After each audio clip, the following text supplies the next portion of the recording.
एक बहुत बड़ा डेवलपमेंट हुआ है। भारत ने अपना पहला हाइड्रोजन ट्रेन इंजन तैयार कर लिया है, जो कि अपने आप में बहुत इंपॉर्टेंट है। देखो हुआ कुछ ऐसा कि अभी प्रवासी भारतीय दिवस भारत के अंदर मनाया जा रहा था, जिसका थीम थी diaspora's contribution to the sustainable development. यहां पर भारत के रेलवे मंत्री अश्विनी वैष्णव द्वारा घोषणा की गई कि भारत का पहला हाइड्रोजन ट्रेन इंजन तैयार हो चुका है, जो कि दुनिया का सबसे पावरफुल हाइड्रोजन ट्रेन इंजन है। क्योंकि अभी दुनिया के अंदर 4 ही देश हैं जिनके पास में हाइड्रोजन पावर से चलने वाला ट्रेन का इंजन है, जिसमें आपको जर्मनी, फ्रांस, स्वीडन और चाइना देखने को मिलेंगे। और इन चारों देशों के पास में जो इंजन है उसकी पावर 500 से 600 हॉर्स पावर की है, जबकि भारत के अंदर जो रिसेंटली बना हुआ हाइड्रोजन पावर इंजन है उसकी पावर लगभग 500 हॉर्स पावर की है, जिसके कारण से ये इंजन दुनिया का सबसे पावरफुल इंजन हो जाता है। और इस इंजन को बनाने के बाद जो हमारी एग्जिस्टिंग ट्रेन है उसके अंदर थोड़ी सी रेट्रोफिटिंग करनी पड़ेगी। रेट्रोफिटिंग करने के बाद 2025 में ही जिंद से सोनीपत वाले रूट पे पहली हाइड्रोजन ट्रेन चलेगी। इसका ट्रायल होने के बाद पूरे देश के अंदर बहुत जल्दी 2025 से 26 के अंदर ही, ज़्यादा समय नहीं लगेगा इस चीज़ को, 2025 से 26 के अंदर ही देश भर के अंदर हाइड्रोजन ट्रेन आने वाली है। कैसे आएगी उसे मैं शुभनीत चौहान डिटेल में आप लोगों के साथ में चर्चा करूंगा। बट उसके पहले आप लोग मेरे साथ में एसआरसी10 टेलीग्राम ग्रुप के ऊपर जुड़ सकते हो। मेरे क्लास की अपडेट पीपीटी पीडीएफ सब कुछ आपको वहां मिल जाएगी। यूपीएससी सीएससी की तैयारी करना है, इंडिया के टॉप एजुकेटर से ऑफलाइन क्लास के अंदर पढ़ना है, आप लोगों के पास में अच्छा मौका है। अनअकैडमी अब केवल ऑनलाइन ही रहा है, अनअकैडमी अब ऑफलाइन भी आ चुका है। हमारे सेंटर्स ऑलरेडी दिल्ली, करोलबाग, मुखैनगर के अंदर, प्रयागराज, सिविल लाइन्स और बिहार के पटना के अंदर खोले जा चुके हैं। अगर आप हमारे सेंटर्स पर जुड़ना चाहते हो बिल्कुल से जुड़ सकते हो।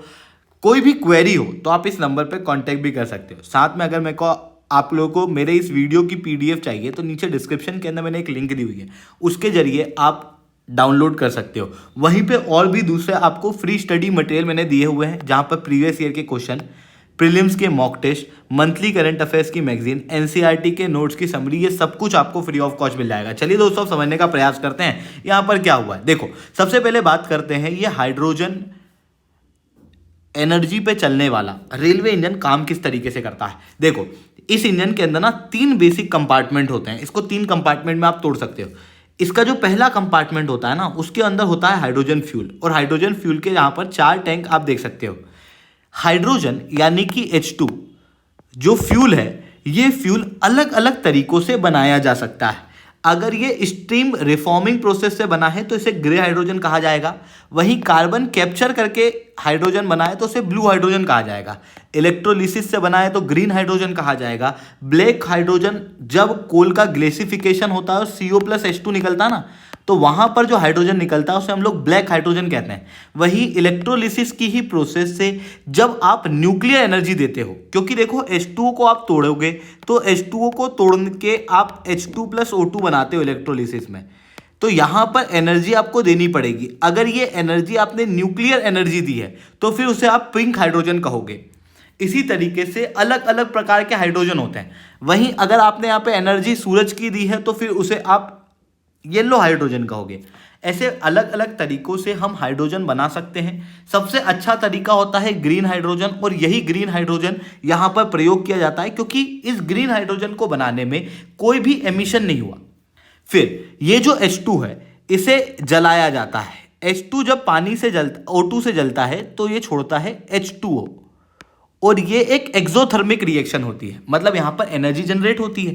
इसी एनर्जी को लिथियम बैटरी के अंदर स्टोर किया जाता है और बाद में इसी लिथियम बैटरी की एनर्जी से इंजन चलता है। इस तरीके से ये पूरी प्रोसेस होती है। अब अगर आप यहां पर ध्यान से देख सकते होगे तो इस पूरी प्रोसेस के अंदर आपको कोई भी ग्रीन हाउस गैस निकलती हुई दिखाई नहीं दे रही होगी, जबकि अभी जो हमारे यहाँ पर रेलवेज चलती हैं उसके अंदर भारी एमिशन होता है। अब आप कहोगे सर वो तो डीजल वाली ट्रेन में होता था ना, आजकल तो बिजली वाली ट्रेन चल रही है उनमें नहीं होता है। एक्चुअली ऐसा नहीं है। आजकल की जो नई ट्रेन आई है बिजली वाली, इन बिजली वाली ट्रेन को भी बिजली देने के लिए कार्बन एमिशन होता है, क्योंकि इलेक्ट्रिसिटी का जनरेशन ही कार्बन एमिशन से होता है। और भारत के अंदर बिजली बनाई जाती है 59% कोयले से, जिसके अंदर भारी एमिशन होता है। और यही कारण है 2 मिलियन डेथ का भारत के अंदर हर साल इस कारण से भारत सरकार इस चीज़ के लिए काफ़ी ज़्यादा सीरियस है कि हम लोगों को एमिशन को कम करना है। और एमिशन को कम करने का यहाँ पर जो अच्छा तरीका है वो ये है कि इन बिजली वाली ट्रेन को भी धीरे धीरे करके हाइड्रोजन ट्रेन से रिप्लेस किया जाए। तो आप कहोगे कि सर अगर हम बिजली वाली ट्रेन को हटा के हाइड्रोजन ट्रेन लेके आएंगे तो हमारे जो एग्जिस्टिंग इंफ्रास्ट्रक्चर है वो तो सब खराब हो जाएंगे। एक्चुअल में ऐसा नहीं होगा। देखो, जो सरकार का ओवरऑल प्लान है उसके अंदर सबसे पहले तो एग्जिस्टिंग जो ट्रेन है उसी के अंदर थोड़े बहुत मॉडिफिकेशन किए जाएंगे, इंजन वगैरह बदला जाएगा और उसके फ्यूल के यूज़ करने की टेक्निक को बदला जाएगा और उसके जरिए ट्रेन चलाई जाएगी। ये जो ट्रेन चलेगी इसको सबसे पहले पायलट प्रोजेक्ट के अंदर यूज़ किया जाएगा हरियाणा में। हरियाणा में पायलट प्रोजेक्ट में अगर हम सक्सेसफुल हो जाते हैं तो उसके बाद थोड़े मॉडिफिकेशन करने के बाद लगभग 35 अलग अलग रूट पे हाइड्रोजन ट्रेन चलेगी और ये प्लान 2025 से 26 के बीच में ही इंप्लीमेंट होगा। और इसके अंदर टोटल खर्चा कितना होगा जो थोड़ी सी रेट्रोफिटिंग करेंगे, रूट और ट्रेन दोनों के अंदर रेट्रोफिटिंग करने के हर रूट पे लगभग 150 करोड़ के आसपास खर्चा जाएगा और 35 ट्रेन को चलाने के लिए लगभग 5250 करोड़ का खर्चा जाएगा। भारत के अंदर ऑलरेडी ट्रेन की कमी देखने को मिलती है, इस वजह से हम लोगों को और नई ट्रेन चलाना ही है मॉडर्न प्रकार की। उन मॉडर्न प्रकार की ट्रेन के अंदर हम हाइड्रोजन ट्रेन भी चला सकते हैं। हाइड्रोजन ट्रेन हम धीरे धीरे करके लेके आ रहे हैं, ऐसा नहीं कर रहे हैं कि जो एग्जिस्टिंग ट्रेन है उनको सबको कबाड़ में डाल दिया और सीधे हाइड्रोजन ट्रेन जो है वो चलाने लगे। इस वजह से जो एग्जिस्टिंग इंफ्रास्ट्रक्चर है वो खराब नहीं होगा, साथ में ये जो ट्रेन है इसके अंदर जो ट्रेन की स्पीड है वो भी कम नहीं होगी। अब आप कहोगे कैसे नहीं होगी? हमारा जो नया हाइड्रोजन ट्रेन की पावर है वो लगभग 1200 हॉर्स पावर की है, जबकि इंडिया के अंदर जो दूसरे बिजली से चलने वाले इंजन हैं वो 9000 हॉर्स पावर के हैं, उसके बावजूद भी 120 किलोमीटर प्रति घंटे की रफ्तार से चलते हैं। एक्चुअल में जो हाइड्रोजन इंजन है इसका ना ओवरऑल स्ट्रक्चर अलग बना है, जिसके कारण से ये इंजन बहुत हल्का होता है और इंजन के हल्के होने के कारण ये कम पावर में ज़्यादा स्पीड से चल पाता है। साथ में ट्रैक के अंदर भी थोड़े मॉडिफिकेशन किए जाते हैं जिससे इस ट्रेन को स्पीड ज़्यादा मिलेगी। एग्जाम्पल के रूप में आप जर्मनी में देख लो, जर्मनी एकमात्र ऐसा देश है जहां पर हाइड्रोजन ट्रेन को इनरोल कर दिया गया है और वहां पर 600 हॉर्स पावर का इंजन लगभग 120 किलोमीटर प्रति घंटे की रफ्तार को खींच देता है, जबकि भारत के अंदर हमने जो इंजन बनाया है वो इससे डबल पावर का है। ऐसी कंडीशन में हम एक अच्छी स्पीड 140 से 180 किलोमीटर प्रति घंटे की रफ्तार जो है वो हमारी ट्रेन के अंदर पकड़ सकते हैं। आपको यहाँ पर जानकारी के लिए बता दूं, जो हमारे ट्रेडिशनल इंजन्स हैं इन ट्रेडिशनल इंजन की एवरेज स्पीड भारत के अंदर 42.3 किलोमीटर प्रति घंटे की जाती है इन द पैसेंजर ट्रेन। ऐसी कंडीशन में ट्रेन की स्पीड यहाँ पे कॉम्प्रोमाइज़ नहीं होगी, ट्रेन की स्पीड जो है वो ज़्यादा ही बनी रहेगी, बट उसके साथ में हम लोग हमारे इन्वायरमेंट का भी ध्यान रख पाएंगे। और इस चीज़ का एक बहुत अच्छा एग्जाम्पल आप हाइड्रोजन बस भी देख सकते हो। भारत के अंदर हाइड्रोजन बस ऑलरेडी इनरोल हो चुकी है। आप दिल्ली में कई सारी बसेस देखोगे। सबसे पहले लेह लद्दाख के अंदर इसका पायलट प्रोजेक्ट चलाया गया था।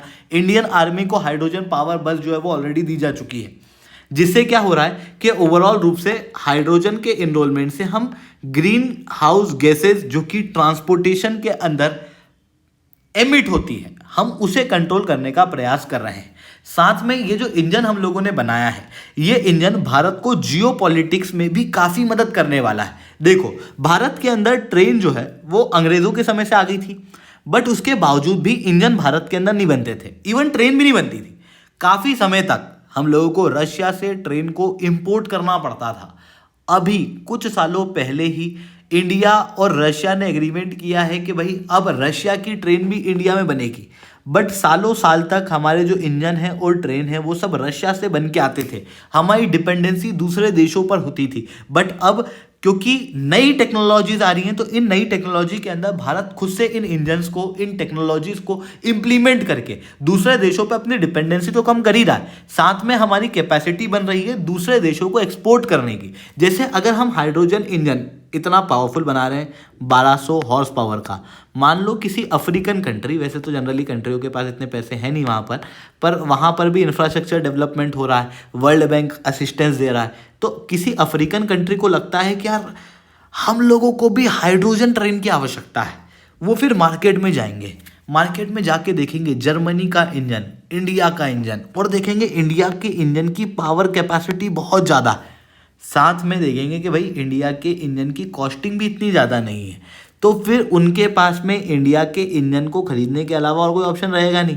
इसी कारण से ये जो इंजन हम लोगों ने बनाया है, ये ग्लोबल रोड मैप पे इंडिया को और पावरफुल बनाने में मदद करेगा। आई होप ये सारी बातें आपको समझ में आई होंगी। लेक्चर अच्छा लगा हो तो लाइक करना, लेक्चर बहुत अच्छा लगा हो नीचे ऐसा रिटर्न कमेंट करना। यूपीएससी सीएससी की तैयारी करना, इंडिया के टॉप एजुकेटर से ऑफलाइन क्लास के अंदर पढ़ना है, आप लोगों के पास में अच्छा मौका है।